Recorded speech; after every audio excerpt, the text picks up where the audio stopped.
السلام عليكم ورحمة الله وبركاته. بسم الله الرحمن الرحيم.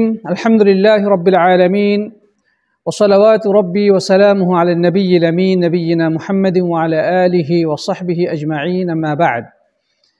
যাবতীয় প্রশংসা ও গুণগান হামদ এবং তারিফ সেই মহান অধিপতি, মহান সৃষ্টিকর্তা, লালনকারী, পালনকারী, এই বিশ্ব চরাচর একচ্ছত্র পরিচালক নিয়ন্ত্রক আল্লাহ সুবহানাহু ওয়া তাআলার নিমিত্তে পেশ করছি, যিনি আজকে আমাদেরকে জুবাইল দাওয়াহ অ্যান্ড গাইডেন্স সেন্টার কর্তৃক আয়োজিত হজ কোর্স 2024-এ উপস্থিত হওয়ার সুযোগ করে দিয়েছেন। এই জন্যে আসুন আমরা মহান রবের দরবারে অবনত মস্তকে কালিমাতুশ শুকর আদায় করি, পড়ি আলহামদুলিল্লাহ।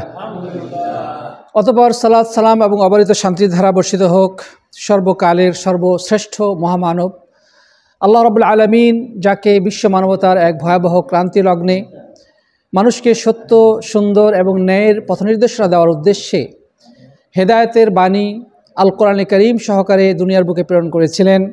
আসুন আমরা সেই প্রিয় নবীর প্রতি হৃদয়ের সবটুকু আবেগ, ভালোবাসা এবং উচ্ছ্বাস মিশিয়ে সালাতু সালাম পেশ করি, সকলেই পড়ি সাল্লাল্লাহু আলাইহি ওয়াসাল্লাম। প্রাণপ্রিয় উপস্থিতি, সম্মানিত সাথী বন্ধুগণ, হজ কোর্স 2024 আজকে থেকে শুরু হতে যাচ্ছে।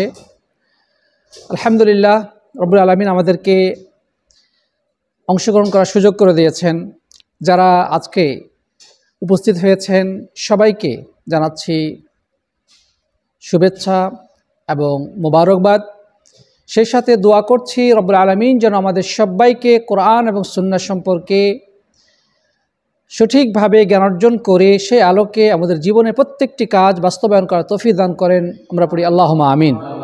বিশেষ করে হজ সংক্রান্ত বিষয়ে যেন আমরা ভালো কিছু নিয়ে বের হতে পারি, আমরা এখান থেকে কিছু শিখতে পারি, আল্লাহ যেন সেই তৌফিক দান করেন। আমরা পড়ি আল্লাহুম্মা আমিন। প্রিয় বন্ধুগণ, আমরা হজ সংক্রান্ত আলোচনার পূর্বে দ্বীনি ইলম অন্বেষণ সম্পর্কে কিছু কথা বলবো। এরপরে হজের মর্যাদা বা ইসলামের দৃষ্টিতে গুরুত্ব কী সে সম্পর্কে আলোচনা করার প্রয়াস পাবো, আল্লাহ যদি তৌফিক দান করেন ইনশাআল্লাহ তাআলা। প্রিয় সাথী বন্ধুগণ, প্রথমত যেই বিষয়টি আমাদের হৃদয়ে বদ্ধমূল থাকা অপরিহার্য, সেটি হচ্ছে আমরা পৃথিবীর বুকে খেলতামাশা করার জন্য আসি নাই। আল্লাহ সুবহানাহু ওয়া তাআলা আমাদেরকে উদ্দেশ্যহীনভাবে দুনিয়ার বুকে প্রেরণ করেননি, বরং আমাদেরকে পৃথিবীর বুকে প্রেরণের একটি মহান উদ্দেশ্য রয়েছে। আর সেটা হচ্ছে যে আমরা আল্লাহ সুবহানাহু ওয়া তাআলার ইবাদত তথা তাওহীদ বাস্তবায়ন করে দুনিয়ার সুখ সমৃদ্ধ জীবন লাভ করব এবং মৃত্যুর পরবর্তী জীবনটা আমাদের কি হবে? সুখময় হবে। আমরা চিরশান্তির জান্নাতে প্রবেশ করব এবং জাহান্নামের আগুন থেকে রক্ষা পাব। এই একটা মহান ব্রত, মহান উদ্দেশ্য রব্বুল আলামিনের রয়েছে আমাদেরকে পৃথিবীকে প্রেরণ করার জন্যে। প্রিয় বন্ধুগণ, আল্লাহ তাআলা বলেছেন, ওমা খলাকতুল জিন্না ওয়াল ইনসা ইল্লা লিয়াবুদুন, যে আমি জিন এবং মানুষকে সৃষ্টি করেছি কেবলমাত্র আমার ইবাদত করার জন্যে। আর ইবাদতের অর্থটা হচ্ছে আল্লাহর তাওহীদ বা একত্ববাদ বাস্তবায়ন করা। অর্থাৎ আল্লাহ সুবহানাহু ওয়া তাআলার তাওহীদ বা একত্ববাদ বাস্তবায়ন করার জন্যেই রব্বুল আলামিন আমাদেরকে পৃথিবীকে প্রেরণ করেছেন। জীবনের প্রত্যেকটি ক্ষেত্রে আল্লাহর ইবাদত রয়েছে। একজন মানুষ হিসেবে চলার জন্যে সমাজে, রাষ্ট্রে, পরিবারে, শিক্ষাঙ্গনে, অর্থনীতির ক্ষেত্রে, আয় উপার্জনের ক্ষেত্রে, অর্থাৎ জীবনের প্রত্যেকটি অঙ্গনে তাকে পদচারণা করতে হয়। সব জায়গাতেই আল্লাহর ইবাদত রয়েছে, আল্লাহর বিধান রয়েছে। একজন মানুষ যখন আল্লাহর এই বিধানগুলোকে সঠিকভাবে বুঝে নিজের জীবনে অ্যাপ্লাই করবে এবং সেই আলোকে নিজের জীবনকে গঠন করবে, তখনই সে মূলত আল্লাহর উদ্দেশ্য বাস্তবায়ন করল। আল্লাহ সুবহানাহু ওয়া তাআলা তাকে এই জন্যই পৃথিবীর বুকে প্রেরণ করেছেন। যাই হোক, প্রিয় সাথী বন্ধুগণ, আমরা হজ সম্পর্কে যাওয়ার আগে মৌলিকভাবে কিছু বিষয় বলতে চাই। দ্বীনি ইলম অন্বেষণ করার মর্যাদা অপরিসীম। আপনি যখন কোনো কাজ করবেন, সেই কাজ সম্পর্কে আপনাকে জানতে হবে, সেটা দুনিয়ার বিষয় হোক অথবা আখিরাতের বিষয় হোক। ঠিক না ঠিক? আপনি একটা কোম্পানিতে কাজে জয়েন দিবেন, কোম্পানি আপনার সম্পর্কে যাচাই বাছাই করে কি না, আপনার নলেজ, আপনার এক্সপেরিয়েন্স, আপনার কাজের দক্ষতা, এগুলো কোম্পানি যাচাই বাছাই করে কি না? ইন্টারভিউ নেয়, আপনার সার্টিফিকেট দেখে। কেন? যেন তার যেটা উদ্দেশ্য, সে যেই উদ্দেশ্যে আপনাকে কাজে নিতে চায় সেই কাজটা আপনার দ্বারা সঠিকভাবে সম্পাদন করা সম্ভব হয়। প্রিয় বন্ধুগণ, ইবাদতের ক্ষেত্রে একই কথা। আমরা ইবাদত করব, তো আপনি আল্লাহর ইবাদত করব বলতে আমরা আল্লাহর যতগুলো বিধান রয়েছে সেগুলো আমরা মেনে চলব, সেই সম্পর্কে কি আমাদের জ্ঞান অর্জনের প্রয়োজন নাই? অবশ্যই জ্ঞান অর্জনের প্রয়োজন রয়েছে। তাই তো রব্বুল আলামিন মানব জাতির কাছে সর্বপ্রথম যে বার্তাটি দিয়েছেন সেটা কি ছিল? পড়ো, ইকরা বিসমি রাব্বিকাল্লাযী খালাক। তুমি পড়ো তোমার প্রতিপালকের নামে, যিনি সৃষ্টি করেছেন। মানে পড়তে হবে। আল্লাহ তাআলা পড়ার কথা বলেছেন, কিন্তু পাশাপাশি কথা বলেছেন তোমার প্রতিপালকের নামে। তার মানেটা হলো, যেই পড়াটা আমরা পড়ব, যে শিক্ষাটা আমরা অর্জন করব, যে জ্ঞানটা আমরা লাভ করব, সেটা যেন রবের সাথে সম্পৃক্ত হয়। আপনি বিজ্ঞান চর্চা করেন, কোনো সমস্যা নাই, কিন্তু সেটা মহান রবকে বাদ দিয়ে নয়, মহান স্রষ্টাকে অস্বীকার করে নয়। আপনি অর্থনীতি বিষয়ে গভীর পাণ্ডিত্য অর্জন করেন, শরীয়তে কোনো বাধা নেই, কিন্তু রব্বুল আলামিন আমাকে আপনাকে যে উদ্দেশ্য দিয়ে দুনিয়ার বুকে প্রেরণ করছেন সেটাকে ভুলে গিয়ে নয়, সেটাকে অস্বীকার করে নয়। আপনি ইঞ্জিনিয়ার হন, আপনি আর্কিটেকচার হন, আপনি যে কোনো পেশায় দক্ষতা অর্জন করেন, সমস্যা নেই, কিন্তু সেটা হতে হবে আল্লাহর বিধানের আলোকে। পাশাপাশি শরীয়ত সম্পর্কে আমাদেরকে মৌলিকভাবে জ্ঞান অর্জন করতে হবে। যেই বিষয়গুলো না জানলেই নয়, সেগুলো আপনাকে জানতে হবে। আপনি নামাজ পড়বেন, নামাজ পড়া ফরজ, কিন্তু নামাজ ফরজ, আপনি এই ফরজ ইবাদতটা করতে যাবেন তার আগে আপনাকে ওযু সম্পর্কে জানতে হবে। নামাজের যে মৌলিক হুকুম আহকামগুলো রয়েছে সেগুলো আপনাকে জানতে হবে। আপনি রোজা রাখবেন, রোজার সম্পর্কে মৌলিক যে বিধানগুলো সেগুলো আপনাকে জানতে হবে না? কখন থেকে কখন আপনি রোজা রাখবেন, কী কী কারণে রোজা ভেঙে যায়, কী কারণে রোজা ভঙ্গ হয় না, রোজা যদি ভেঙে ফেলা হয় তাহলে তার কাফারা কি বা কি করণীয়, এগুলো জানতে হবে না? আপনি জাকাত দিবেন, জাকাত সম্পর্কে অনেক কিছু জানা রয়েছে। কিসে জাকাত দিতে হবে, কিসে দিতে হবে না, কি পরিমাণ থাকলে জাকাত দিতে হবে, জাকাতের অর্থ আপনি কাকে দিবেন, এ সম্পর্কে আপনাকে অবশ্যই জানতে হবে। অনুরূপভাবে প্রিয় বন্ধুগণ, হজ সম্পর্কে আপনাকে অবশ্যই জানতে হবে। হজ কি, কেন হজ করব, হজের মর্যাদা কি, হজের পদ্ধতি কি, হজের মধ্যে কি কি কাজ নিষিদ্ধ, কখন কোন কাজটা করলে সঠিকভাবে হজ সম্পাদিত হবে, হজে গিয়ে কোন কাজটা করা যাবে, কোন কাজটা করা যাবে না, এই সব বিষয় জানাটা অপরিহার্য। আর যখনই আমরা এই বিষয়গুলো জেনে বুঝে ইবাদত করব, তখন সেই ইবাদতটা হবে সঠিক, সেটা হবে আল্লাহর কাছে গ্রহণযোগ্য। কিন্তু না জেনে ভাষা জ্ঞান নিয়ে অথবা সম্পূর্ণ অজ্ঞতার ভিত্তি করে যখন আমরা ইবাদতে নেমে পড়ব, তখন ওই নদীতে সাঁতার না শিখে কোনো ব্যক্তি যদি ঝাঁপ দেয়, সাঁতরানোর চেষ্টা করে, তাহলে তার যেমন ডুবে মারার সম্ভাবনা আছে। কোনো ব্যক্তির হাতে যদি লাইট না থাকে আর সে যদি একটা জঙ্গলের ভিতর দিয়ে অন্ধকারে পথ চলা শুরু করে, তাহলে সে যে বিপদগ্রস্ত হওয়ার সম্ভাবনা রয়েছে, বিষাক্ত প্রাণীর দংশনে তার প্রাণ নাশের সম্ভাবনা রয়েছে। ঠিক একইভাবে আমরা যখন না জেনে ইবাদত করব, তখন আমরা মনে করব যে এটা মনে হয় ইবাদত, এটা করলে আল্লাহ খুশি হবেন, কিন্তু প্রকৃততে দেখা যাবে এটা ইবাদতের নামে বেদাত। মনে করছি তাওহীদ, হয়ে গেছে শিরক। আল্লাহকে খুশি করার জন্য করেছি, কিন্তু বাস্তবতা হচ্ছে আল্লাহ এতে অসন্তুষ্ট হয়ে গেছেন সঠিকভাবে না জানার কারণে। এই জন্যই সাথী বন্ধুগণ, আল্লাহ সুবহানাহু ওয়া তাআলার যে নির্দেশ, পড়ো, জ্ঞান অর্জন করো। আর আল্লাহ নবী সাল্লাল্লাহু আলাইহি ওয়াসাল্লাম কি বলেছেন? তালাবুল ইলমি ফরিয়াতুন আলা কুল্লি মুসলিম। প্রত্যেক মুসলিমের জন্য ইলম অন্বেষণ করা ফরজ। 5 ওয়াক্ত নামাজ পড়া ফরজ না? রোজা রাখা ফরজ না? সামর্থ্যবান ব্যক্তির জন্য যাকাত দেওয়া, হজ করা ফরজ না? কেউ যদি এগুলো না করে গুনাহগার হবে কি না? একইভাবে দিন সম্পর্কে জ্ঞান অর্জন করা ফরজ, যদি কোনো ব্যক্তি এই ফরজিয়াত আদায় করতে পিছুপা থাকে, নিজেকে দূরে সরিয়ে রাখে, মুখ ফিরিয়ে চলে, তাহলে সে গুনাহগার হবে আল্লাহর দ্বীন সম্পর্কে জ্ঞানার্জনের ক্ষেত্রে অবহেলা করার কারণে। অতএব দ্বীনি ইলম অন্বেষণের ব্যাপারে আমাদের অলসতা কোনোভাবে গ্রহণযোগ্য নয়। অনেকে ভাবতে পারেন যে আমি তো মাদ্রাসায় পড়ি নাই, ইলম অন্বেষণ করার জন্যে, দ্বীনের মৌলিক জ্ঞান অর্জন করার জন্য মাদ্রাসায় পড়তে হবে এমনটি জরুরি নয়। আপনি জীবনের যে পর্যায়ে থাকুন না কেন, আপনি যে বিষয়ে পড়াশোনা করেন না কেন, আলহামদুলিল্লাহ বর্তমানে ইনফরমেশন অ্যান্ড টেকনোলজির যুগ, জ্ঞানের অগাধ ভাণ্ডার আমাদের সামনে প্রবাহিত হচ্ছে। জ্ঞান অর্জন করা অত্যাধিক সহজ হয়ে গেছে। ঘরে বসেই অনেক বিষয়ে মানুষ এখন জেনে ফেলছে মুহূর্তের মধ্যে, ঠিক না বেঠিক? এই সময় যদি কেউ বলে যে আমি জানতাম না, এটা কি গ্রহণযোগ্য হবে? এই তথ্য প্রযুক্তির যুগে নিজেকে অজ্ঞ বলা অবহেলাকারীর দ্বারাই সম্ভব, অলস ব্যক্তির দ্বারাই সম্ভব, অন্য কারো দ্বারা সম্ভব নয়। অতএব পড়াশোনা করতে হবে, জ্ঞান অর্জন করতে হবে এবং সেই আলোকে আমাদের জীবন পরিচালনা করতে হবে, বিশেষ করে শরীয়তের বিষয়ে। আল্লাহ তাআলা বলেছেন, ইয়ারফা আল্লাহুল্লাযিনা আমানু মিনকুম ওয়াল্লাযিনা উতুল ইলমা দারাজাত। জ্ঞান অর্জন করলে কি হবে? আল্লাহ তাআলা মর্যাদা বাড়িয়ে দেন।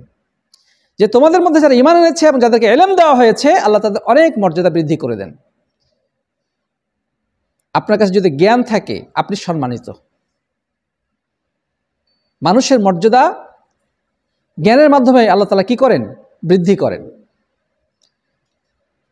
আল্লাহ নবী সাল্লাল্লাহু আলাইহি ওয়াসাল্লাম বলেছেন, মাজতামা কওমুন ফি বাইতিন মিন বুয়ুতিল্লাহ ইয়াতাদারাসুনাল কুরআন ইল্লা নাযালাত আলাইহিমুস সাকিনাহ ওয়া গাশিয়াতুমুর রাহমাহ ওয়া তাহাফফুহুমুল মালায়েকা ওয়া যাকারাহুমুল্লাহু ফিল মালাইল আ'লা ইনদাহ। যখন কিছু সংখ্যক মানুষ আল্লাহর কোনো ঘরে অথবা যে কোনো জায়গায় বসে কোরআন নিয়ে, আল্লাহর দ্বীন নিয়ে আলোচনা পর্যালোচনা করে, তখন আল্লাহ তাআলা তাদেরকে 4টা মর্যাদায় ভূষিত করেন। 1 নম্বর হচ্ছে আল্লাহর পক্ষ থেকে প্রশান্তি অবতীর্ণ হয় তাদের প্রতি। সুবহানাল্লাহ। এই অশান্ত পৃথিবীতে আমরা একটু শান্তির জন্যে হন্যহে খুঁজে বেড়াচ্ছি। প্রকৃত প্রশান্তি রয়েছে আল্লাহর দ্বীনের ছায়াতলে থাকার মাধ্যমেই। আপনি যখন দ্বীনি ইলম চর্চা করবেন, দ্বীনি মজলিসে বসবেন, আল্লাহর কিতাব নিয়ে আলোচনা করবেন, আল্লাহর পক্ষ থেকে অবিরতভাবে আপনার প্রতি প্রশান্তি অবতীর্ণ হবে। আপনি দেখেন আপনার ভিতরে অস্থিরতা, হতাশা, হাহাকার এগুলো দূর হয়ে যাবে যদি আপনি দ্বীনি ইলমের সাথে নিজেকে সম্পৃক্ত রাখেন। দ্বীনি ইলম অন্বেষণে একটা স্বাদ আছে, একটা মজা আছে। যে মজাটা পেয়ে যাবে সেই বুঝবে দ্বীনি ইলমটা আসলে কতটুকু মজাদার, কতটুকু কল্যাণকর। তাহলে আল্লাহর প্রশান্তি, আল্লাহর পক্ষ থেকে যদি প্রশান্তি পেতে চান, দ্বীনি ইলম চর্চা করুন, ইলমি মজলিসে বসুন, আলেম ওলামাদের থেকে কোরআন হাদিসের জ্ঞান আহরণ করার চেষ্টা করুন। 2 নম্বর হচ্ছে আল্লাহর পক্ষ থেকে রহমত বা দয়া তার উপরে নাজিল হতে থাকে। আমরা প্রতিটি মুহূর্তে রবের দয়ার মুখাপেক্ষী কিনা? আল্লাহ তাআলা যদি আমাদেরকে দয়া করেন তাহলে আমাদের জীবনের সব কিছু সহজ হয়ে যাবে। আল্লাহর দয়া ছাড়া একটা সেকেন্ড আমাদের চলবে না।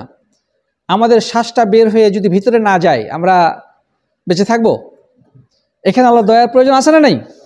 তাহলে সাথে বন্ধুগণ, আমাদেরকে জ্ঞান অর্জন করতে হবে, দ্বীনি মজলিসে বসতে হবে, আলেম ওলামা থেকে ইলম অন্বেষণ করতে হবে। তবেই আল্লাহর রহমত দ্বারা আমরা সিক্ত হব, রব্বুল আলামিন আমাদের দয়া করবেন। 3 নম্বর, ফেরেশতা মণ্ডলী এত খুশি হন ওই সমস্ত তালিবুল ইলমদের জন্যে যারা আল্লাহর দ্বীন নিয়ে জ্ঞান অর্জন করার চেষ্টা করে, দ্বীনি মজলিসে বসে কোরআন হাদিস পড়াশোনা করে। আল্লাহ নবী সাল্লাল্লাহু আলাইহি ওয়াসাল্লাম বলছেন যে ফেরেশতারা তাদেরকে ঘিরে রাখেন, ফেরেশতারা তাদেরকে ঘিরে রাখেন এবং মহান রব্বুল আলামিন এই সমস্ত লোকদেরকে তার সর্বোচ্চ পরিষদে আলোচনা করেন। আল্লাহ সর্বোচ্চ পরিষদ হচ্ছে ফেরেশতা মণ্ডলী। তো ফেরেশতাদের সাথে রব্বুল আলামিন এদের বিষয়ে আলোচনা করেন, অর্থাৎ আল্লাহ সুবহানাহু ওয়া তাআলা তাদের সম্মান এবং মর্যাদাকে অনেক গুণ বৃদ্ধি করেন। অন্য হাদিসে আসছে যে তার জন্য দোয়া করে ফেরেশতা মণ্ডলী এবং তাদের নূরের পরগুলো তাদের পায়ের নিচে বিছিয়ে দেন। সুবহানাল্লাহ। পায়ের তলে পিপিলিকা, নানা ধরনের কীটপতঙ্গ রয়েছে, তারা ওই ব্যক্তির জন্য দোয়া করতে থাকেন। সুবহানাল্লাহ। আকাশে পক্ষীকুল রয়েছে, তারা তালবে ইলমের জন্য দোয়া করেন। সাগরের অথই জলরাশিতে ভেসে বেড়াচ্ছে হাজারো প্রজাতির প্রাণী, মাছ এবং নানা প্রজাতির প্রাণী, এরা সবাই ওই তালেব ইলমের জন্য কি করতে থাকেন? দোয়া করতে থাকেন। একটি হাদিসে আল্লাহ নবী সাল্লাল্লাহু আলাইহি ওয়াসাল্লাম বলেছেন, মান সালাকা তারিকান ইয়ালতামিসু ফিহি ইলমান সাহালাল্লাহু বিহি তারিকান ইলাল জান্নাহ। যে ব্যক্তি দিনে ইলম অন্বেষণ করার জন্য রাস্তায় বের হবে, কোনো একটা পথ অবলম্বন করবে, আল্লাহ তাআলা তার জন্য জান্নাতের রাস্তা কি করে দিবেন? সহজ করে দিবেন। প্রিয় বন্ধুগণ, মানুষের মধ্যে এরকম প্রকারভেদ আছে না নাই? কিছু মানুষ দিনে ইলম শুনলে বা শিখলে তার ভিতরে ঈমান সতেজতা লাভ করে, সে আমল করতে আগ্রহী হয়, নিজের জীবনকে সে পরিবর্তন করে, পাপাচার ছেড়ে দেয়, আল্লাহর দ্বীনের পথে নিজেকে পরিচালিত করে। আর কিছু মানুষের কাছে যতই আপনি দ্বীনে ইলম তার মাথার মধ্যে ভরে দেন না কেন, কোরআন হাদিস গুলে তাকে খাইয়ে দেন না কেন, কোনো পরিবর্তন নাই। ওই শুষ্কে ঠনঠনে জমির মতো, যেখানে কোনো কিছু উৎপন্ন হয় না, এর দ্বারা কেউ ফায়দা হয় না। সাথী বন্ধুগণ, এভাবে করে কোরআন হাদিসে দ্বীনে ইলম অন্বেষণের যে গুরুত্ব এবং মর্যাদার কথা বলা হয়েছে, সেগুলো বলে শেষ করা যাবে না। আল্লাহ তাআলার কাছে দোয়া করব, তিনি যেন আমাদের সবাইকে সবসময় দ্বীনে ইলমের সাথে সম্পৃক্ত থাকার তৌফিক দান করেন। আল্লাহুম্মা আমিন। আমাদের জ্ঞান ভাণ্ডারকে যেন আমরা সমৃদ্ধ করি, সর্বদা যেন এই চেষ্টাটা আমাদের মধ্যে থাকে। বিশেষ করে কোরআন এবং সুন্নাহর নির্ভরযোগ্য ওলামায়ে কেরাম থেকে দ্বীনে ইলম যেন আমরা সর্বদা আহরণের চেষ্টা করি। মধুমক্ষিকা বা মৌমাছি যেভাবে ফুল থেকে মধু সংগ্রহ করে, আমরা সেইভাবে কোরআন হাদিসের এবং বিশুদ্ধ আকীদা ভিত্তিক যে ওলামায়ে কেরামগণ রয়েছেন বা তাদের লিখনী রয়েছেন, সেগুলো থেকে যেন আমরা প্রকৃত বিশুদ্ধ জ্ঞানটা অর্জন করার চেষ্টা করে বলার তৌফিক দান করেন। আল্লাহুম্মা আমিন। প্রিয় সাথী বন্ধুগণ, আমরা দ্বীনে ইলম অন্বেষণ করা সম্পর্কে খুব যৎসামান্য জানলাম। এবার আমরা জানব হজ সংক্রান্ত বিষয়ে, যে ইসলামে এই হজের কি মর্যাদা বা হজ করলে এর কি ফায়দা, সে সম্পর্কে আমরা কয়েকটা হাদিসের আলোকে জানার চেষ্টা করব। আল্লাহ তাআলা তৌফিক দান করুন, আমরা পড়ি আল্লাহুম্মা আমিন। প্রিয় সাথী বন্ধুগণ, হাদিসে আসছে আব্দুল্লাহ ইবনে উমর রাদিয়াল্লাহু আনহু থেকে বর্ণিত, তিনি বলেছেন, বুনিয়াল ইসলামু আলা খামস, যে ইসলাম 5টি খুঁটির উপর প্রতিষ্ঠিত। শাহাদাতু আল্লা ইলাহা ইল্লাল্লাহ ওয়া আন্না মুহাম্মাদুর রাসূলুল্লাহ, এই কথা সাক্ষ্য দেয় যে আল্লাহ ছাড়া সত্য কোনো উপাস্য নেই এবং মুহাম্মদ সাল্লাল্লাহু আলাইহি ওয়াসাল্লাম আল্লাহর রাসূল। এটা হচ্ছে 1 নম্বর খুঁটি এবং প্রধানতম সবচেয়ে শক্তিশালী খুঁটি। এই স্তম্ভ ছাড়া দিন টিকবে না। এটা হচ্ছে সবচেয়ে গুরুত্বপূর্ণ এবং সবচেয়ে শক্তিশালী খুঁটি, শাহাদাতু আল্লা ইলাহা ইল্লাল্লাহ ওয়া আন্না মুহাম্মাদুর রাসূলুল্লাহ, অথবা বলতে পারি লা ইলাহা ইল্লাল্লাহ মুহাম্মাদুর রাসূলুল্লাহ, এই কথা স্বীকৃতি দেওয়া। 2 নম্বর কি? ইকামুস সালাহ, সালাত কায়েম করা। 3 নম্বর কি? ইতাউজ যাকাত, যাকাত দেওয়া। 4 নম্বর সাওম রমাদান, রমজান মাসে রোজা রাখা। 5 নম্বর হচ্ছে হজ্জুল বাইতি মান ইসতাতা ইলাইহি সাবিলা, মক্কায় যাদের যাওয়ার সামর্থ্য আছে তাদের জন্য কি করা? হজ সম্পাদন করা। আল্লাহ সুবহানাহু ওয়া তাআলা কোরআনে কারিমে বলেছেন, ওয়ালিল্লাহি আলান নাসি হজ্জুল বাইতি মান ইসতাতা ইলাইহি সাবিলা, যে আল্লাহর পক্ষ থেকে যে ব্যক্তি মক্কায় যাওয়ার ক্ষমতা বা সামর্থ্য রাখে, তার জন্যে হজ সম্পাদন করা আল্লাহর পক্ষ থেকে পাওনা। আল্লাহ তাআলা কি বলেছেন? আল্লাহ তাআলা বলছেন, ওয়ালিল্লাহি আলান নাসি হজ্জুল বাইতি মান ইসতাতা ইলাইহি সাবিলা, যে ব্যক্তি মক্কায় যাওয়ার ক্ষমতা বা সামর্থ্য রাখে, সে সেখানে গিয়ে হজ সম্পাদন করবে, এটি আল্লাহর পক্ষ থেকে পাওনা। তার মানে যে ব্যক্তি মক্কা যেতে পারবে, সে সামর্থ্য তার আছে, সে যদি হজ আদায় না করে তাহলে সে আল্লাহর কাছে ঋণী থেকে গেল, আল্লাহর পাওনা সে পরিশোধ করল না। এটা আল্লাহর পক্ষ থেকে পাওনা, হক। অতএব যদি কারো উপরে হজ ফরজ হয়ে থাকে হজের শর্তাবলী আলোকে, যেটা আমরা ইনশাআল্লাহ পরবর্তী আলোচনা করব ইনশাআল্লাহ, তাহলে তার জন্য অবশ্যই হজে গমন করা ফরজ। সে যদি তা না করে তাহলে তার কাঁধে আল্লাহর ফরজিয়াতের এই ঋণ থেকে গেল। এই জন্যে আলেমগণ বলেছেন যে কেউ যদি হজ ফরজ হওয়ার পরেও হজ না করে তাহলে তার মারা যাওয়ার পরে তার পরিত্যক্ত সম্পদ থেকে অন্যকে দিয়ে হজ করাতে হবে, কারণ আল্লাহর এটা পাওনা। এমন ব্যক্তি তার পক্ষ থেকে হজ আদায় করবে যে নিজের হজ আগে করেছে, এমন ব্যক্তিকে ওই ব্যক্তির অর্থ থেকে তার যাতায়াত খরচ দিয়ে হজ সম্পাদন করাতে হবে, অন্যথায় ওই ব্যক্তি তার দায়িত্ব থেকে অব্যাহতি পাবে না, আল্লাহ তাআলার কাছে সে ঋণী হয়ে কিয়ামত দিন উঠবে। প্রিয় বন্ধুগণ, এই হজ করলে কি লাভ রয়েছে? আব্দুল্লাহ ইবনে মাসউদ রাদিয়াল্লাহু তাআলা বর্ণিত হয়েছে, যেটি সুনান তিরমিজিতে এসেছে, রাসূল করিম সাল্লাল্লাহু আলাইহি ওয়াসাল্লাম বলেছেন, তাবিউ বাইনাল হজ্জ ওয়াল উমরাহ ফাইন্নাহুমা ইয়ানফিয়ানিল ফাকর ওয়ায-যুনুব কামা ইয়ানফিল কিরু খুবসাল হাদিদ ওয়ায-যাহাব ওয়াল-ফিদ্দাহ। যে তোমরা অনবরত হজ উমরা করতেই থাকো, তাহলে এই হজ উমরা তোমাদের দারিদ্রতাকে এবং গুনাহসমূহকে ঠিক সেইভাবে দূরীভূত করে দিবে যেভাবে কামারের ভাপর লোহা এবং স্বর্ণরূপা থেকে মরিচাকে দূর করে দেয়। সুবহানাল্লাহ। নবী সাল্লাল্লাহু আলাইহি ওয়াসাল্লাম বললেন যে তোমরা হজ এবং উমরা অনবরত করতে থাকো, এর মাধ্যমে তোমাদের গুনাহসমূহকে মুছে ফেলা হবে বা মিটিয়ে দেওয়া হবে, যেভাবে উত্তপ্ত গরমে ফেলে লোহা বা সোনা রূপার মরিচাকে কি করা হয়? দূর করা হয়। এবং পাশাপাশি আরেকটা জিনিস বলা হয়েছে, দারিদ্রতা দূরীভূত হবে। আমরা মনে করি হজ করলে টাকা পয়সা লাগবে, খরচ হয়ে গেলে আমি তো গরিব হয়ে যাব, না, বরং হজ উমরা করলে দারিদ্রতা দূর হবে। সুবহানাল্লাহ, এটা সত্য। আপনি হজ করেন, উমরা করেন, আল্লাহ দেখবেন যে আপনার সম্পদে আল্লাহ বরকত দিয়েছেন। এটা বাস্তব, পরীক্ষিত সত্য। হজ করার পরে গরিব হয়ে গেছে এমনটা ঘটে না সাধারণত, বরং হজ করার পরে দেখবেন যে আরও আল্লাহ তার অর্থ সম্পদে বরকত দান করেন। তারপরে আল্লাহ নবী সাল্লাল্লাহু আলাইহি ওয়াসাল্লাম যেটা বললেন, ওয়ালাইসা লিল হাজ্জাতিল মাবরুরাতি সাওয়াবুন ইল্লাল জান্নাহ, যে যেই হজটা আল্লাহর কাছে গৃহীত হয়ে যাবে, হজ্জে মাবরুর যাকে বলা হয়, এর সওয়াব বা প্রতিদান শুধুমাত্র জান্নাত। আল্লাহু আকবার। মানে আল্লাহ যদি হজটা কবুল করে নেন তাহলে আপনি নিশ্চিত হয়ে যান আপনি জান্নাতে প্রবেশ করবেন। সুবহানাল্লাহ, তাহলে কত বড় সুসংবাদ আমাদের জন্যে। এরপরে আরেকটি হাদিস এসেছে, আল্লাহ নবী সাল্লাল্লাহু আলাইহি ওয়াসাল্লাম বলেছেন, যে হাদিসটি সহিহ বুখারীতে বর্ণিত হয়েছে এবং হাদিস বর্ণনার জগতে সর্বাধিক হাদিস বর্ণনাকারী সাহাবী আবু হুরায়রা রাদিয়াল্লাহু তাআলা আনহু এই হাদিসটি বর্ণনা করেছেন।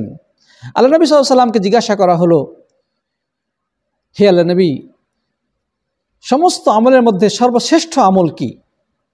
তখন তিনি বললেন, ঈমানুন বিল্লাহি ওয়া রাসূলিহি, সর্বশ্রেষ্ঠ আমল হচ্ছে আল্লাহ এবং রাসূলের প্রতি ঈমান আনা, আল্লাহ এবং রাসূলের প্রতি বিশ্বাস স্থাপন। এর থেকে শ্রেষ্ঠ আমল আর কিছু নাই, এটা সবচেয়ে শ্রেষ্ঠ আমল। এরপরে আবারও প্রশ্ন করা হলো, সুম্মা আইয়ুন, এরপরে শ্রেষ্ঠ আমল কি? তিনি বলে, আল জিহাদু ফি সাবিলিল্লাহ, আল্লাহর পথে যুদ্ধ করা, আল্লাহর দ্বীনকে বুলন্দ করার জন্য কাফের মুশরিকদের বিরুদ্ধে জিহাদ তথা যুদ্ধ করা। এরপরে যখন প্রশ্ন করা হলো যে এরপরে শ্রেষ্ঠ আমল কি, তিনি বললেন, হজ্জুন মাবরুর, শ্রেষ্ঠ আমল হচ্ছে হজ আদায় করা। তাহলে সর্বশ্রেষ্ঠ আমল কি? আল্লাহ ও রাসূলের প্রতি ঈমান আনা, এরপরে আল্লাহর পথে জিহাদ করা, এরপরে হজ্জে মাবরুর, মানে এমন হজ যেটা আল্লাহ সুবহানাহু ওয়া তাআলা কবুল করে নেবেন। সহিহ বুখারীতে এসেছে, সর্বাধিক হাদিস বর্ণনা করে সাহাবী আবু হুরায়রা রাদিয়াল্লাহু তাআলা বলছেন যে, সামি'তু রাসূলুল্লাহ সাল্লাল্লাহু আলাইহি ওয়াসাল্লাম ইয়াকুল, মান হাজ্জা লিল্লাহ ফালাম ইয়ারফুস ওয়া লাম ইয়াফসুক রাজা'a কায়াউমিন ওয়ালাদাতহু উম্মুহ, যে ব্যক্তি আল্লাহর সন্তুষ্টির জন্য হজ আদায় করলো এবং হজে গিয়ে কোনো ধরনের পাপ, পঙ্কিলতা বা অশ্লীল কর্মে লিপ্ত হলো না, সে হজ থেকে ঠিক সেইভাবে ফিরে আসবে যেভাবে তার মা তাকে ভূমিষ্ঠ করেছিল, অর্থাৎ সে নবজাতক নিষ্পাপ শিশুর মতো অবস্থায় ফিরে আসে, তার মধ্যে আর কোনো গুনাহ থাকে না। সুবহানাল্লাহ, কত বড় শুভ সংবাদ আমাদের জন্য। ভাই, আমরা তো গুনার সাগরে হাবুডুবু খাচ্ছি। আমাদের গুনাহমোচন যদি ব্যবস্থা না থাকতো আমরা নিশ্চিতভাবে ধ্বংস হয়ে যেতাম। আল্লাহ তাআলা এই সুযোগ দিয়েছেন হজের মাধ্যমে। তবে হ্যাঁ, মানুষের হক যদি কেউ নষ্ট করে থাকে, আপনি যদি 100 বার হজ করেন, মানুষের হকের যে হক নষ্ট করার যে গুনাহ, সেটা কোনোভাবেই মাফ হবে না, আল্লাহ তাআলা মাফ করবেন না, যতক্ষণ পর্যন্ত মানুষের হক আপনি তার মালিককে বুঝিয়ে না দিবেন অথবা তার কাছ থেকে ক্ষমা না নেবেন। এছাড়া আল্লাহর হক সংক্রান্ত যত গুনাহ আপনি করেছেন, আল্লাহ সুবহানাহু ওয়া তাআলা এই হজের মাধ্যমে সেগুলো কি করে দেবেন? মোচন করে দেবেন। আরেকটা হাদিস রয়েছে সেই বুখারীতে, এটিও আবু হুরায়রা রাদিয়াল্লাহু আনহু বর্ণনা করেছেন। রাসূল করিম সাল্লাল্লাহু আলাইহি ওয়াসাল্লাম বলেছেন, আল উমরাতু কাফফারাতুন লিমা বাইনাহুমা ওয়াল হজ্জুল মাবরুর লাইসা লাহু জাযাউন ইল্লাল জান্নাহ। এক উমরা থেকে পরবর্তী উমরা উভয়ের মধ্যবর্তী সময়ের মাঝে সংঘটিত পাপের জন্য কাফারা, এবং মাকবুল হজের প্রতিদান শুধুমাত্র জান্নাত। মা জানা আয়েশা থেকে বর্ণিত হয়েছে, তিনি বলেছেন, ইয়া রাসূলুল্লাহ, নারাল জিহাদা আফদালুল আমাল, আমরা তো মনে করি শ্রেষ্ঠ আমল হচ্ছে আল্লাহর পথে জিহাদ করা। আফালা নুজাহিদ, আমরা মহিলাকে জিহাদে যাব না? তিনি তখন বললেন, ওয়ালাকিন আফদাল জিহাদ হজ্জুন মাবরুর, শ্রেষ্ঠ জিহাদ হচ্ছে হজ্জে মাবরুর। মানে নারীদের জন্যে এই হজ্জে মাবরুর বা আল্লাহর কাছে যেই হজটা গৃহীত হয়ে যাবে সেটি জিহাদের থেকে উত্তম, সেটি জিহাদের থেকেও উত্তম। জিহাদুন বিলা কিতাল, মানে এটাও একটা জিহাদ তাদের জন্য, কিন্তু এর মধ্যে রক্তপাত, মারামারি, কাটাকাটি নাই। সহিহ মুসলিমে একটা হাদিস এসেছে, মা জানা আয়েশা থেকে বর্ণিত হয়েছে, তিনি বলেছেন যে আল্লাহ সুবহানাহু ওয়া তাআলা আরাফার দিন যেই পরিমাণ মানুষকে জাহান্নামের আগুন থেকে মুক্ত ঘোষণা করেন, বছরের আর কখনোই এত পরিমাণ মানুষকে তিনি জাহান্নামের আগুন থেকে মুক্ত ঘোষণা করেন না। প্রিয় সাথী বন্ধুগণ, তাহলে হাজী সাহেবগণ যেদিন আরাফার ময়দানে উপস্থিত হয়ে আল্লাহর কাছে কান্নাকাটি করেন, আল্লাহ তাআলা অসংখ্য মানুষকে সেদিন জাহান্নামের আগুন থেকে চিরমুক্তি ঘোষণা করে দেন। সুবহানাল্লাহ, এরা আর কখনো জাহান্নামে যাবে না। এবং অন্য হাদিসে এসেছে, আল্লাহ তাআলা নিজে নিচের আসমানে নেমে আসেন এবং ফেরেশতাদের সাথে তিনি গর্ববোধ করতে থাকেন আরাফার ময়দানে উপস্থিত হাজীদেরকে নিয়ে। হাজীরা ওই সময় সকলের পরনে এক ধরনের পোশাক, কে রাজা, কে বাদশাহ, কে সাধারণ খেটে খাওয়া মানুষ, সব সেখানে একাকার হয়ে যায়, কোনো পার্থক্য থাকে না। সবাই দুই হাত তুলে আল্লাহর কাছে ক্রন্দন করতে থাকে, আল্লাহর কাছে ভিক্ষা চায়, নিজেদের জীবনের পাপ রাশিগুলো তুলে ধরে, নিজেদের জীবনের ঘটে যাওয়া অপরাধগুলোকে তুলে ধরে আল্লাহর কাছে ক্ষমা ভিক্ষা করতে থাকে, দুই হাত তুলে অঝরে কাঁদতে থাকে। আল্লাহ সুবহানাহু ওয়া তাআলা এই দৃশ্য দেখে ফেরেশতাদের সাথে গর্ববোধ করে বলেন যে আমার বান্দারা কি চায়? তারা তো জাহান্নাম দেখেনি, জান্নাত দেখেন নাই, আর তোমরা তো বলেছিলে যে মানুষ পৃথিবীতে শুধু মারামারি কাটাকাটি করবে, কিন্তু তারা আজকে এই সব কিছু না দেখেই আমার কাছে তারা কান্নাকাটি করছে, তারা কি চায়? এরপরে তিনি আরাফার ময়দানে যত হাজী উপস্থিত হয়েছেন তাদের মধ্য থেকে তিনি একটা বিপুল পরিমাণ মানুষকে জাহান্নামের আগুন থেকে মুক্ত ঘোষণা করবেন। সুবহানাল্লাহ। এই হজ জীবনে কয়বার ফরজ? একবার। আল্লাহ নবী সাল্লাল্লাহু আলাইহি ওয়াসাল্লাম বললেন, ইয়া আইয়ুহান নাস কাদ ফারাদাল্লাহু লাকুমুল হাজ্জা ফাহুজ্জু, হে মানুষেরা, তোমাদের জন্য হজ ফরজ করা হয়েছে, অতএব তোমরা হজ করো। এক সাহাবী প্রশ্ন করছেন, আফি কুল্লি আমিন ইয়া রাসূলুল্লাহ, হে আল্লাহ নবী, এটা কি প্রতি বছরই করতে হবে? আল্লাহ নবী চুপ থাকলেন। তিনি আবার প্রশ্ন করলেন যে প্রতি বছরই হজ করতে হবে? তিনি চুপ থাকলেন। আবারও প্রশ্ন করলেন যে আবার প্রতি বছরই হজ করতে হবে? তিনি চুপ থাকলেন। এরপরে তিনি বললেন যে লাউ কুলতু নাম লা ওয়াজাবা ফামাসতাতা'তুম, আমি যদি এখন বলি যে হ্যাঁ প্রতি বছর হজ করতে হবে তাহলে হজ ফরজ হয়ে যাবে, কিন্তু তোমরা তখন আর পারবে না। প্রিয় বন্ধুগণ, আমরা ইনশাআল্লাহ আগামী ক্লাসে অর্থাৎ আগামীকালকে কাদের জন্য হজ করা ফরজ বা হজের যে শর্তাবলীগুলো কি সেগুলো আলোচনা করবো আল্লাহ চাহে তো, এবং ধারাবাহিকভাবে হজের যে অন্যান্য কার্যাবলী রয়েছে সেগুলো নিয়ে আমরা আলোচনা করব। আল্লাহ তাআলা সবাইকে তৌফিক দান করে, আল্লাহুম্মা আমিন। তাহলে আজকে আমরা প্রথমত দ্বীনি ইলম অন্বেষণ করার মর্যাদা অথবা হজের মর্যাদা সম্পর্কে জানতে পারলাম। আল্লাহ তাআলা আমাদেরকে কোরআন হাদিস সম্পর্কে বেশি করে জানার এবং আমল করার তৌফিক দান করুন, পড়ি আল্লাহুম্মা আমিন। সেই সাথে হজ আদায়ের ক্ষেত্রে যেন কোনোভাবেই অলসতার প্রমাণ না দেই, যাদের হজ ফরজ হয়ে গেছে অনতি বিলম্বে যেন আমরা হজ আদায় করি। আল্লাহ তাআলা সেই তৌফিক যেন আমাদেরকে দান করুন, আল্লাহুম্মা আমিন। সবাইকে অনেক অনেক ধন্যবাদ জানিয়ে আজকে যারা ক্লাসে উপস্থিত হয়েছেন, আগামীকালকে ক্লাসেও আপনাদের স্বতঃস্ফূর্ত অংশগ্রহণের আহ্বান রেখে আজকের মতো এখানে শেষ করছি। জাযাকুমুল্লাহ খায়রান। হাদা সাল্লাল্লাহু নবিয়িনা মুহাম্মদ ওয়া আলা আলিহি ওয়া সাহবিহি আজমাইন। আসসালামু আলাইকুম ওয়া রাহমাতুল্লাহি ওয়া বারাকাতুহু।